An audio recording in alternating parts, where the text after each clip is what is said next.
I know that many parents, I have two kids, just like you, Jackie, Gigi and Didi. My problem that I'm struggling a great deal is specifically with my daughter. She's an artist. She's the artistic director of her school magazine, and she spends disproportionate amount of time on art. So to me, I worry a lot. So that this is in the area of I have tried different knowledge, skills that I have, try to communicate, but I don't think I'm that successful. So this question is really to anybody. How do you manage your time in such a way, well, not just time, but also in other areas that you can actually listen to your parents if they are right? After like a lot of trial and error, I realized that most of the things my parents say are right.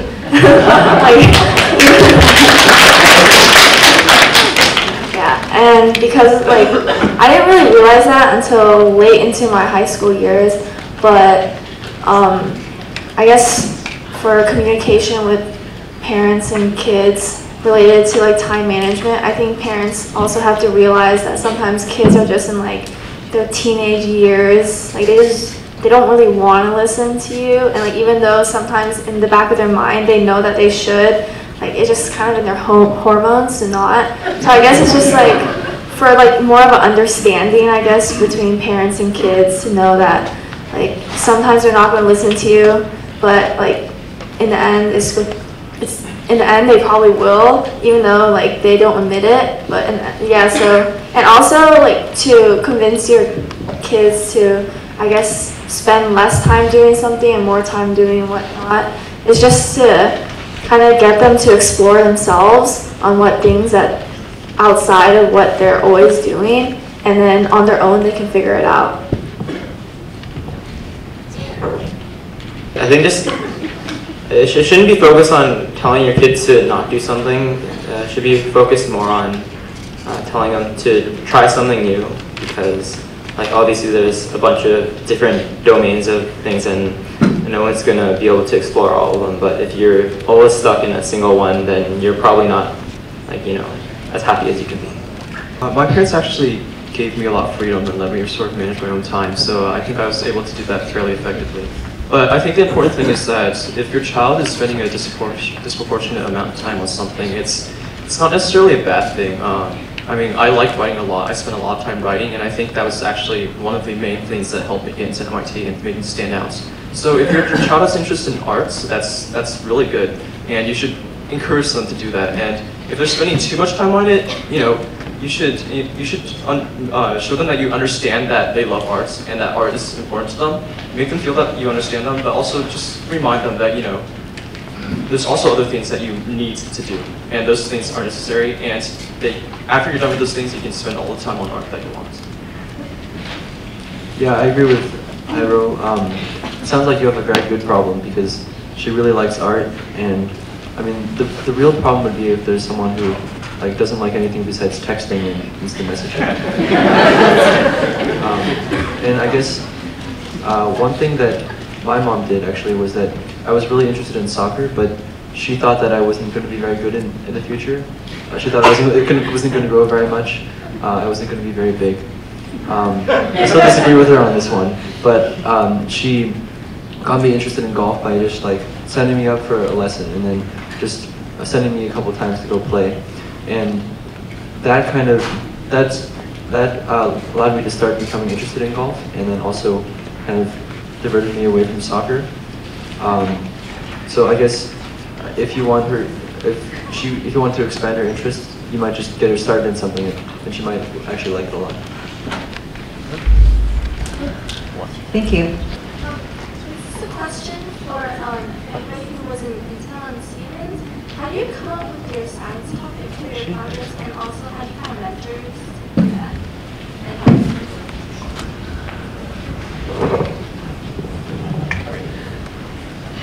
As for mentors, okay. For mentors, you should first probably ask around any universities that are near you. Just email a lot of professors, and most of them won't reply, but the ones that do reply, follow up. Another way is to attend summer programs where a lot of topics and professors are already there for you. Or else you can also attend classes at certain universities, get to know the professor, and then ask afterwards. The thing about topics, though, if you're not part of the university program, is that you should probably start really early. Much of the time that I spent on my project was actually, I'd say 80% of the time spent on my project was actually looking for a topic that was suitable. So looking for a topic sounds easy, but it's not. It will take up a tremendous amount of time. But afterwards, after you find the topic and after you find the direction that you're trying to go, and it becomes a lot easier, and you just run through experiments, write the paper, and that's that. So as for topics and for mentors, just start early and get on it. You will look through many things that won't work, but it's a learning experience and you'll like it in the end. For me, yeah, like for mentors, my first few years researching, I had to contact a lot of professors asking and seeing if they're interested in a high schooler helping them. And most aren't because they have a lot of college kids already working for them. But then once you get just like some people interested, what I usually do is I just research them, figure out what papers they have, and just read what they have, and then throughout the summer figure out what topic to do.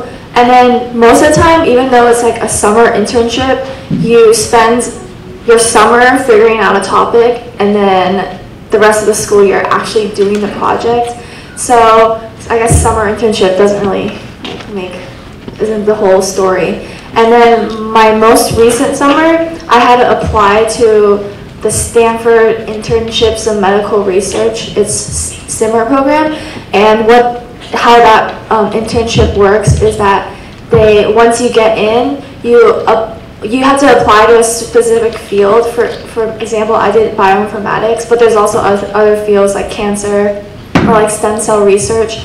And once you get into that field, they give you a list of professors willing to have an intern for them, and then you rank professors based on whether you're interested in their labs, and then they assign you to a specific mentor. So that was a different experience for me because usually it's I choose a mentor instead of a mentor chooses me. So yeah. Just a bit more, but there's lots of programs like SIMMER.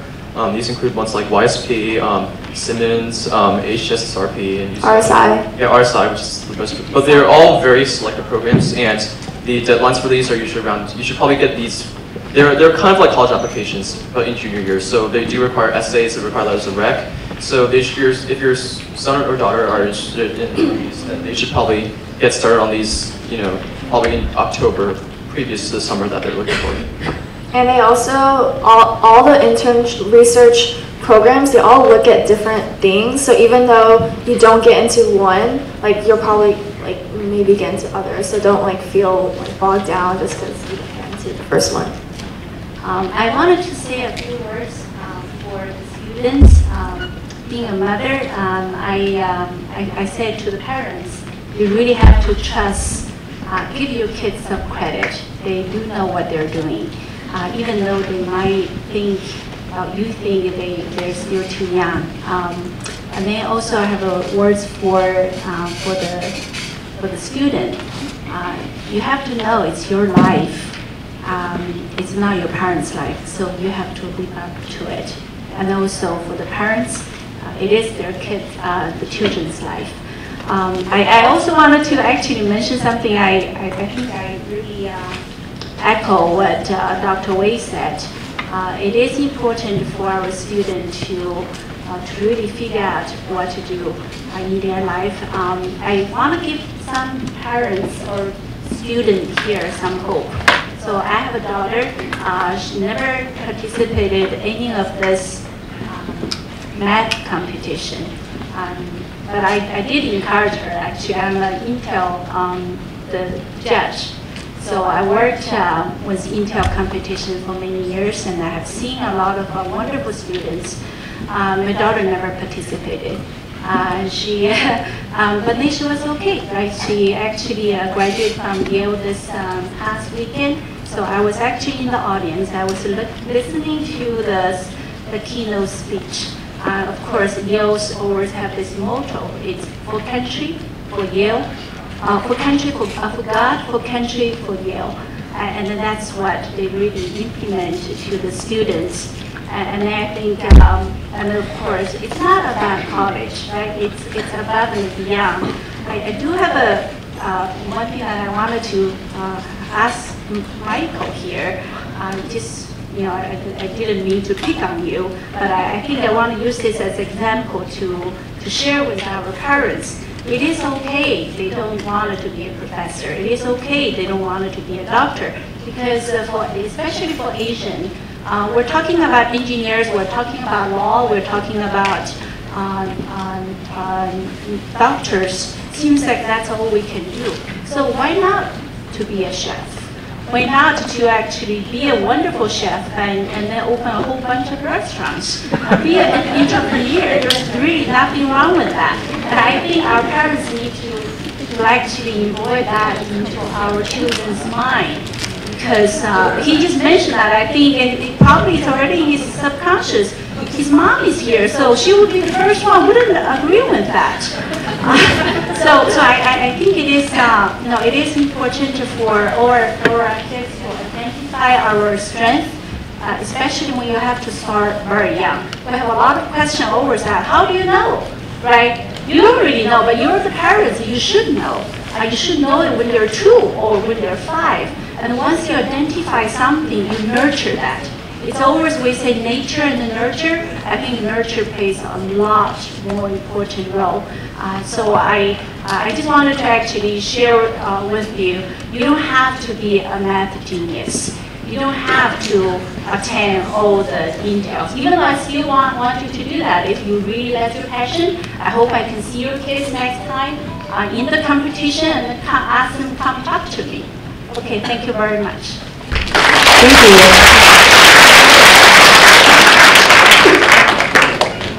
Okay, our last question.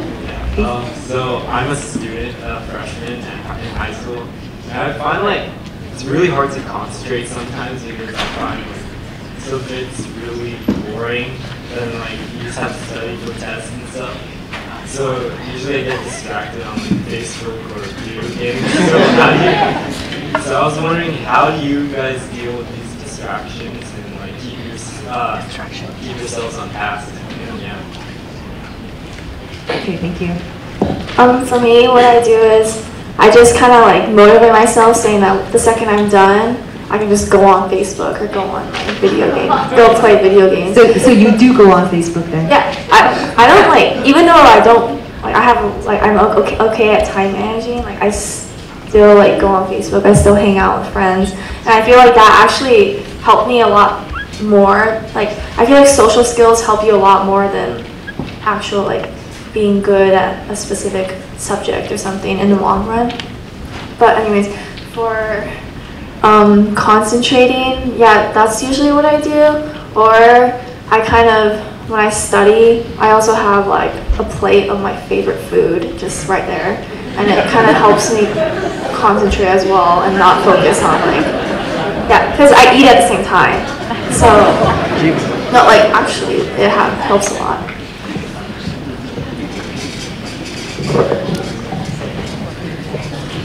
So for me, just telling myself I can like go on Facebook afterwards is not really effective, because I could also like just go on Facebook now.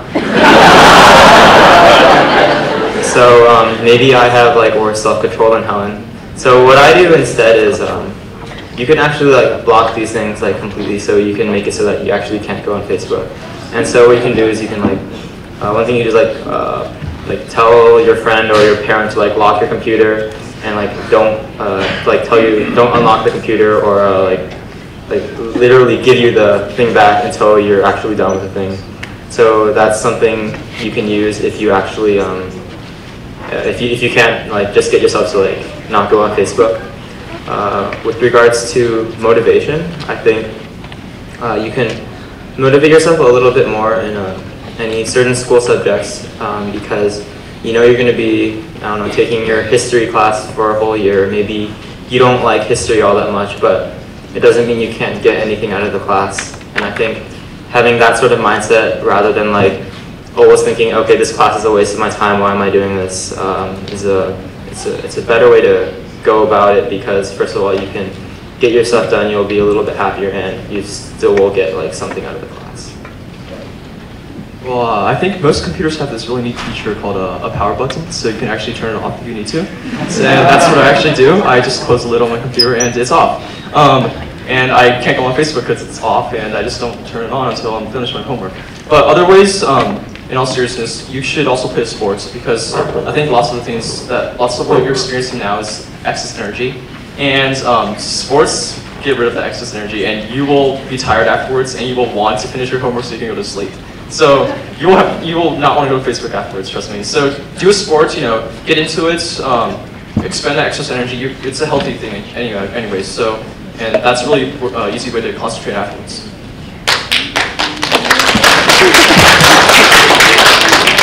I also use that same strategy. So, well, actually in high school I didn't do that because I like to play video games a lot. And like in the long run it's probably not good for me, but that's just what I did. But in college now, I've come to the realization that like self-control, I'm not going to use self-control. Like it won't be effective in stopping like my usage of Facebook and like looking at random things. And I think that's like generally true with most people, because I don't really know of anybody who can just like have like Facebook open on the side but not look at it. So yeah, one thing that helps is to just get rid of the distraction. So like put like a barrier between you and the distraction, like just turning the thing off. And also like having other things to do. For example, sports will get rid of that excess energy. Also, it'll take some of your time away so that you have to get things done if you want to go to sleep.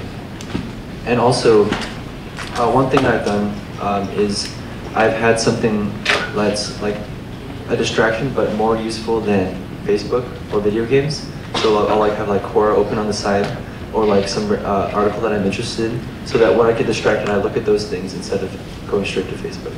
So I think it's just a way of managing the distractions instead of like trying to use discipline to get through them. Thank you. We have a lot of questions here. I'm just curious about, since you said your time management, after I heard it, it seems like you don't have much time to study all the remaining courses of high school. So how did you finish high school early and get to college? So I'm not actually finishing high school. I'm dropping out of high school. So I'm not finishing my graduation requirements. Does that mean you wrote your recommendation letter early and got appointment? Yeah, I applied to schools. I let them know I'm not graduating, that I'm dropping out and going to school next year. Did your parents ever hate you when you didn't listen to them?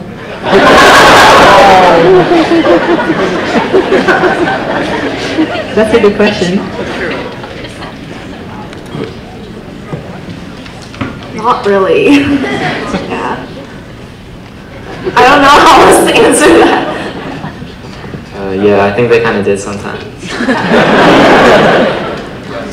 Yes. No, so it's half and half. 50-50 now.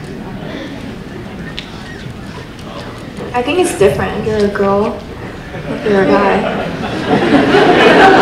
I think once you get into high school, it's better because they kind of trust you more, and they know that you usually want to do well, so they trust you to be competent and sort of do your own thing. So they're less likely. I mean, when you're a little kid, of course, that happens. Oh yeah, as a little kid, but that's kind of just like, wow, you're so fat. It's not good. Also, when you're in high school, you're probably bigger than them, so that's another one. You have the authority and the power. What are the changes that you will make in our school system?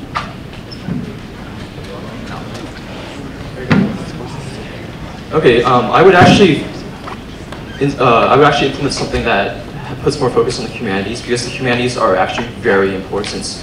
We focus a lot on science and math, but like I said before, science and math are the tools. You can't really do anything with the tools if you don't understand what the problem is. And the humanities really give you this, they really show you what the problem is, and they give you a sense of what it is to be human.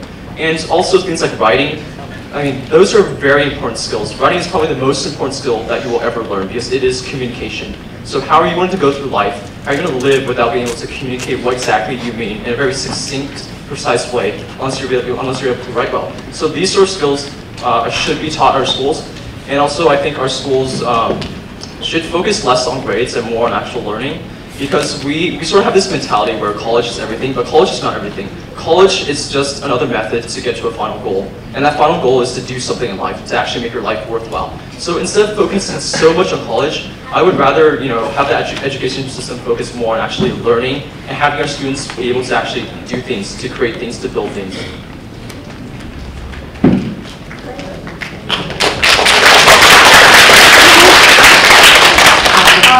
Following to what he said, like I feel like grades are emphasized so much at school. Like I feel like all these teachers and staff are always saying like, oh, don't worry about grades, but then the way they form their classes just obviously makes you care so much about grades. Like they oh, you get like extra credit and stuff. So obviously they also are like pushing grades on you as well.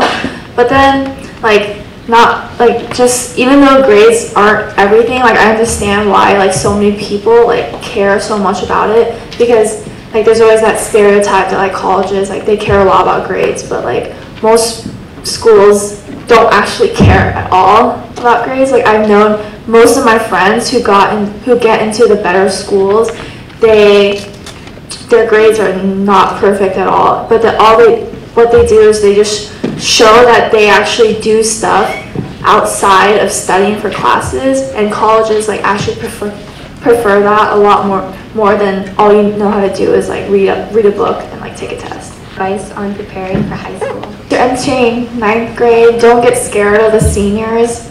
Like, they're really scary actually at first because they're so big and they don't let you like walk on certain parts of the campus. And also, I guess what's really important about high school that I really am glad that I did was that I really got to know a lot of my teachers really well. Like even after I took their classes, like I TA for them or I just talked to them on like a daily basis after school or during lunch and stuff.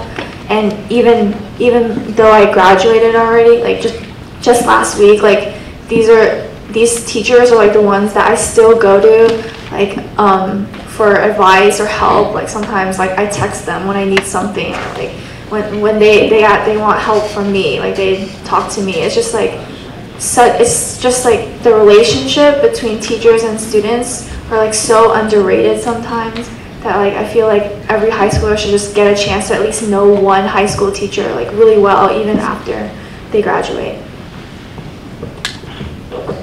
I think it's really worth getting to meet more people, like Helen said, but that also includes like students, maybe people you wouldn't have normally associated with. So I guess a really easy way to do this is to like join a club, join a sports team, and then there'll be like a bunch of people, probably not like, a lot of people will be like not too similar to you, and then you can also like learn things from them, and then I think they'll like, also get something from you. From a more academic standpoint, it's also useful to review some materials before high school. If you understand some materials really well, like physics, if you understand the concepts really well, lots of the courses in high school will be pretty easy for you. You'll be able to just cruise through them fairly easily. So just find some textbooks, read them over the summer. Don't put too much time into it, but just look through them and get some sense of what you'll be doing in high school. And also, the transition to high school is a great opportunity to try new things, because there are a lot of clubs that didn't exist in middle school and a lot of activities, and also some certain sports you can join. So I just encourage you to think about the different opportunities you have to expand yourself. Thank you. So let's say you do procrastinate, and like, what strategies are there to like help you? Do you get what I'm saying? I don't know. I won't get it. I don't really procrastinate that much, so I don't really know how to answer that. Well, I guess I procrastinated like a few times, but for like legitimate reasons. But what I do, I guess, I don't really remember when I last procrastinated, so I can't answer.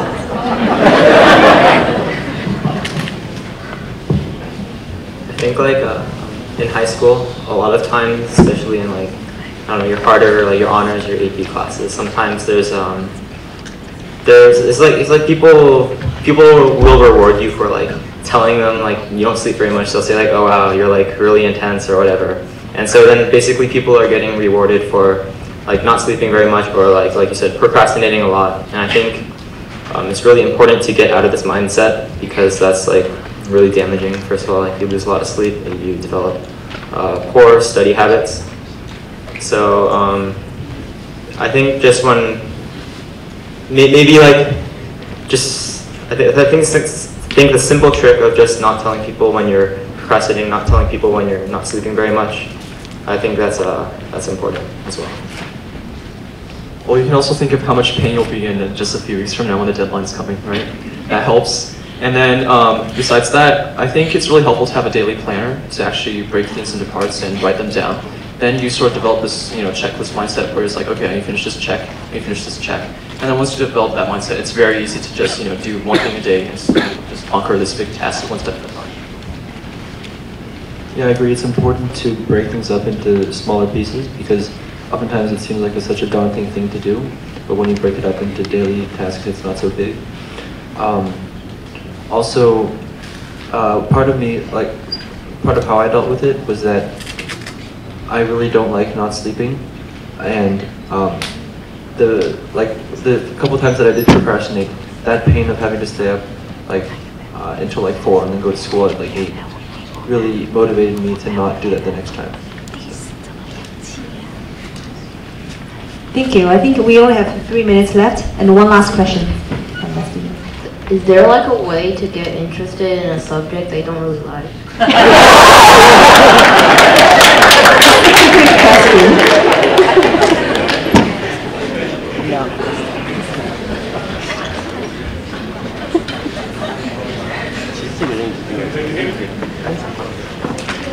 Hard question too. Well, so I think sometimes the reason people don't like subjects is that they just haven't gotten into them enough. So if you haven't learned enough about it to start getting to the interesting parts, or you are at that point where everyone else is better than you, but you just lose to them all the time, like you're playing chess and you lose all the time. That just is not fun. So I think, at least for me, I don't think there's anything really that I really wouldn't like if I wouldn't get into enough. But I think a lot of times it's important to set the right expectations for yourself. Not to expect yourself to be the best or at the beginning, and also for parents to have the right expectations for their kids, and your kids aren't going to immediately like to do everything, and that sometimes you do have to encourage them and push them to continue, but also sometimes it's better just to let things slide.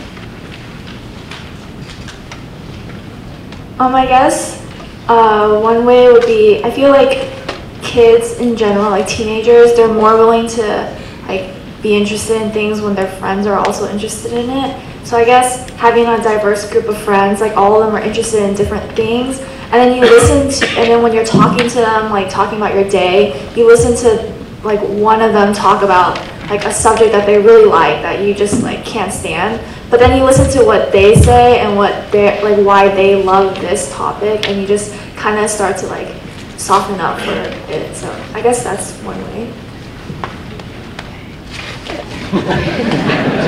So if there would be one advice that you would give to the students, the audience, what will that be? And for Jackie, will be the advice for parents, what that would be? For me, I guess I already said it, but one advice that I give to all the students would be, even though you think you might be really interested in something right now, you should definitely explore outside of that realm. Or maybe if you're not interested at all in anything, I guess explore in lots of different things and figure out. Because sometimes you think you're really, for me, I always thought I was a math science person, I'm only going to do math and science. But then I ended up really loving music, really loving history, and that just really shaped my my path.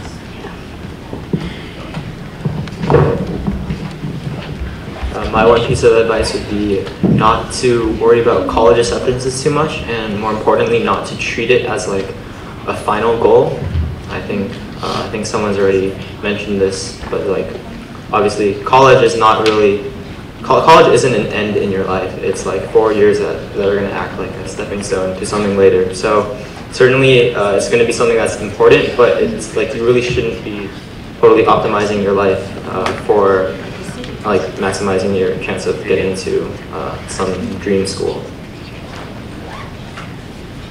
Okay, to students, I would just say find your passion and do it well. And to parents, I would say, just let them find their passion and give them the freedom to let them pursue it, and just realize that college, as I said, college is not the end of the road, it's only the start.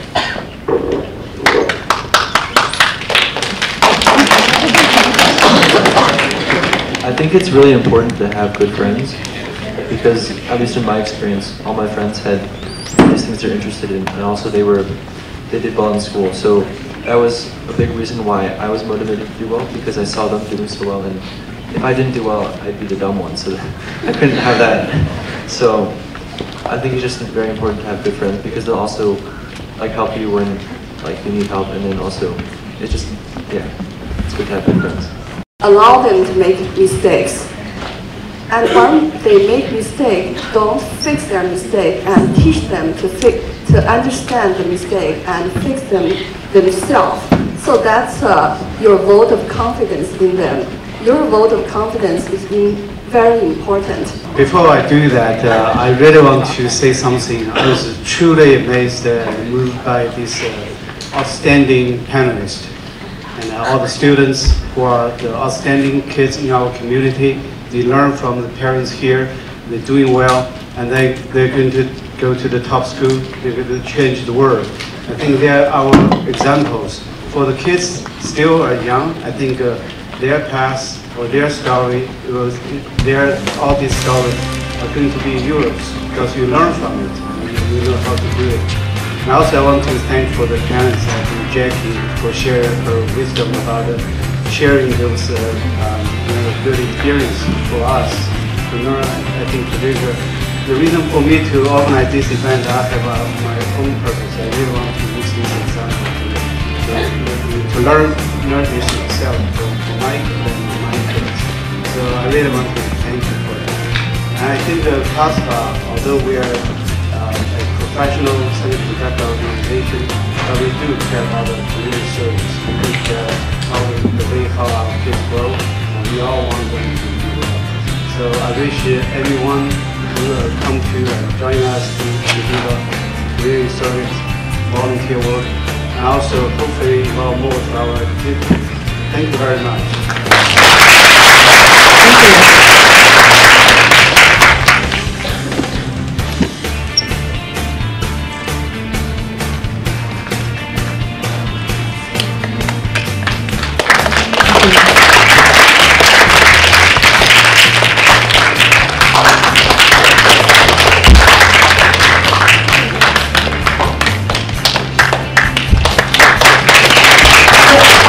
Another big round of applause.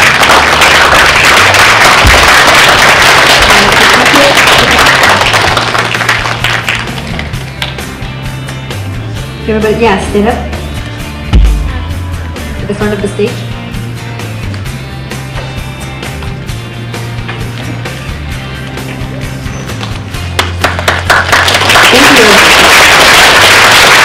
Thank you.